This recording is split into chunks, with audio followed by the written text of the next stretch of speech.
বিগত সময়ে আমরা এমনই এক ফ্যাসিবাদী সরকার পেয়েছি যারা শুধু বলে গেছে যে ভারতকে যা দিয়েছি আজীবন মনে রাখবে, কিন্তু ভারত থেকে কিছু আদায় করতে পারেনি। তাদের নতজানু পররাষ্ট্রনীতির কারণে তারা শুধু ভারতে গিয়ে ভারতের প্রধানমন্ত্রীর সাথে ছবি তুলেছে, তিস্তার কথা বলার সাহসটা পর্যন্ত করতে পারেনি। পীরগাছা থেকে চিলমারি আপনাদের দীর্ঘদিনের দাবি একটি সংযোগ ব্রিজ করার। তখনই আমরা সিদ্ধান্ত নিয়েছি যে সেই ব্রিজটি আমরা করব। এখন সেই ব্রিজটি করার জন্য ফিজিবিলিটি স্টাডি চলমান রয়েছে। আমি আপনাদেরকে আশ্বস্ত করতে চাই, অন্তর্বর্তীকালীন সরকারের সময়ে সেই ব্রিজের কাজের উদ্বোধনটা আমরা করে দিয়ে যেতে চাই।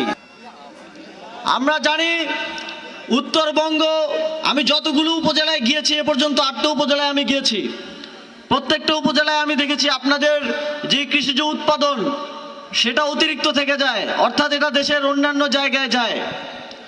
কিন্তু দুঃখজনকভাবে হলেও সত্যি, অবকাঠামোগত স্বল্পতার কারণে আপনারা সঠিক দাম পান না।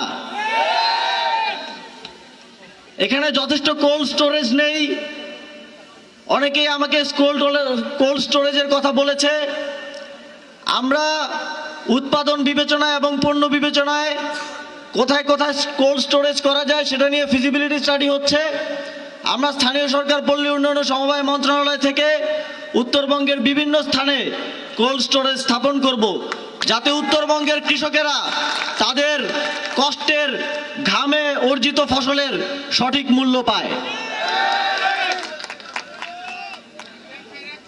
ইতিমধ্যেই এখানকার যেই উপজেলাগুলোতে শিক্ষার হার অত্যন্ত কম, কিছু উপজেলায় আমি দেখেছি 43%, 47%, সেই উপজেলাগুলোতে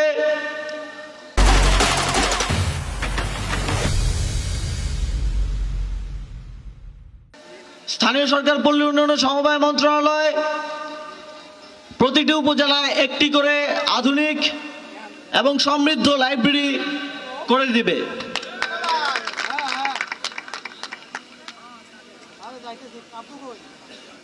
আমি এর আগে যখন এসেছিলাম পীরগাছা উপজেলায় গিয়েছিলাম। পীরগাছা থেকে চিলমারি আপনাদের দীর্ঘদিনের দাবি একটি সংযোগ ব্রিজ করার। তখনই আমরা সিদ্ধান্ত নিয়েছি যে সেই ব্রিজটি আমরা করব। এখন সেই ব্রিজটি করার জন্য ফিজিবিলিটি স্টাডি চলমান রয়েছে। আমি আপনাদেরকে আশ্বস্ত করতে চাই, অন্তর্বর্তীকালীন সরকারের সময়ে সেই ব্রিজের কাজের উদ্বোধনটা আমরা করে দিয়ে যেতে চাই।